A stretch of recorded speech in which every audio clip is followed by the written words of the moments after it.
Hello and welcome to a special festive edition of Jorgy's Stripping the Dipping podcast. I'm your unusual co-host F1 Blag, live from the Blag residence on this special day, the 25th of December. We couldn't let 2023 pass us by without reflecting on some of the fantastic guests we've had the privilege of welcoming onto the show this year. So, over the next 12 days, we endeavour to bring to you the 12 days of Christmas.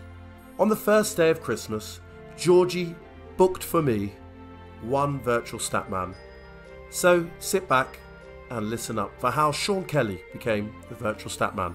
Merry Christmas.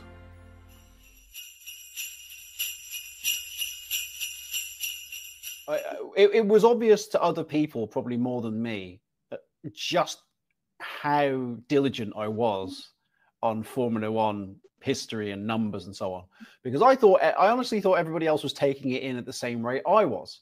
So when I was at school, let's take that 87 season as an example. Ayrton Senna was driving, to me, the Lotus 99T with active suspension. Whereas to everybody else, he was driving, in my class, that is, in class of 7-year-olds and 6-year-olds, he was driving the Camel car because it was the yellow car sponsored by Camel. And we didn't even know what Camel was, obviously know what it is, know what that product is now. But back then it was just a Camel. So it was like, oh, he drives the Camel car.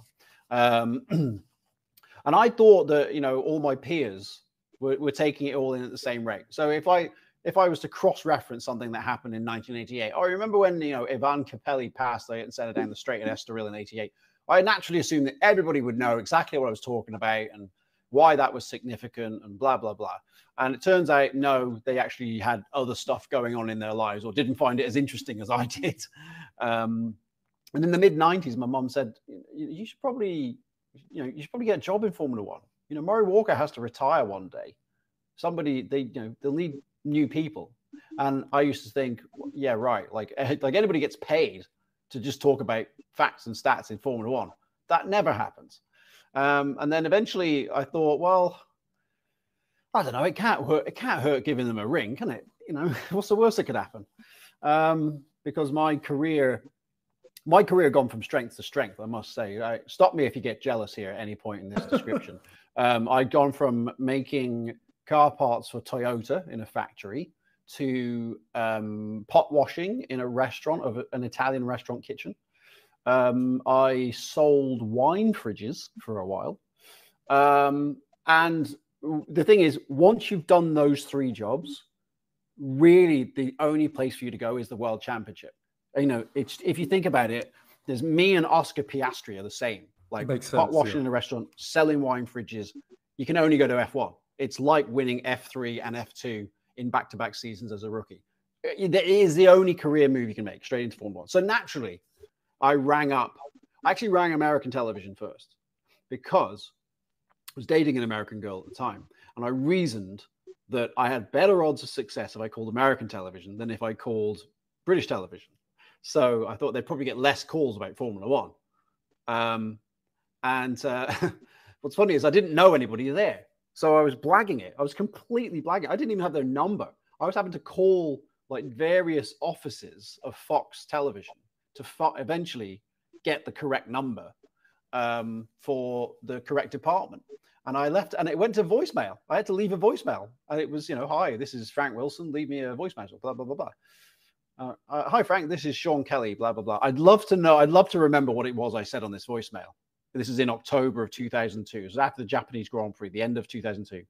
And pitched them the idea that they should hire me as the researcher for 2003.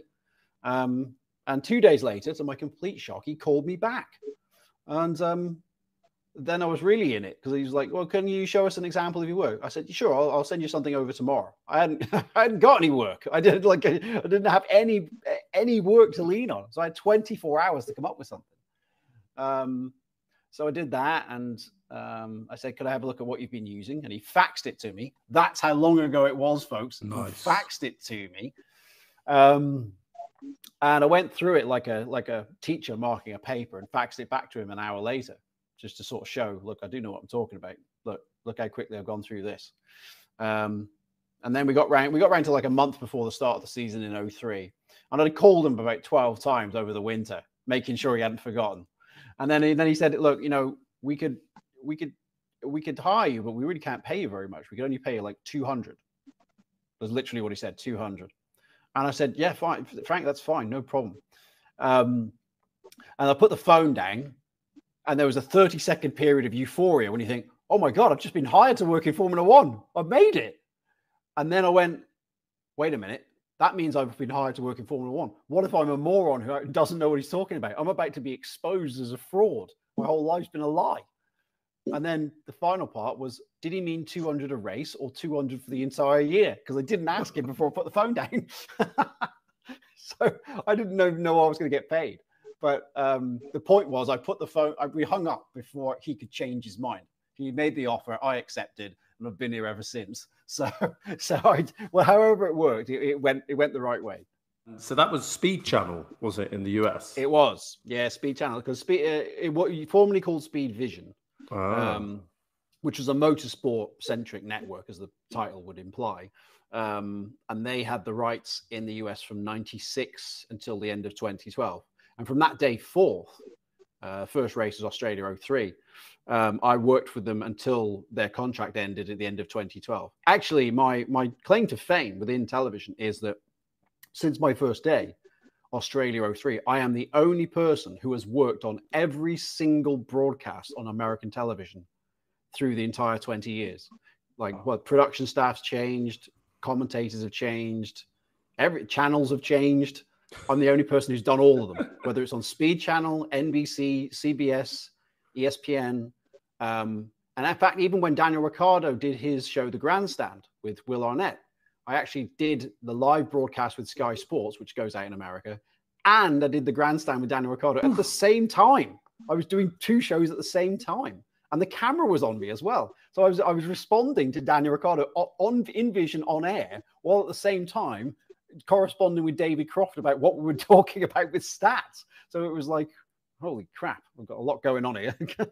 So, like, give us a bit of a behind the scenes take, because you just described basically interacting with two different live broadcasts during a race, and presumably that's sort of slightly abnormal. But during a race, where are you? And you mentioned talking to Crofty. Do you talk to him during the race? Like, what are you doing for that sort of 90-minute period?